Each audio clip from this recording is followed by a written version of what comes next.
സൗന്ദര്യത്തിലേക്കാണ് ആണോ അല്ലേ? പിന്നീട് ശരീരത്തിലേക്കാണ് ആരും നോക്കുന്നത്. രാവണൻ തന്റെ മകനെ നശിപ്പിക്കും. രാവണൻ തന്റെ ശരീരം ഈ രീതിയിൽ ചിന്തിക്കുന്ന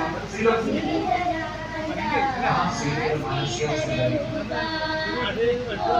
എന്തായിരിക്കും മാനസികാവസ്ഥ? വളരും. എന്നാൽ സീതാദേവിയെ നോക്കുമ്പോൾ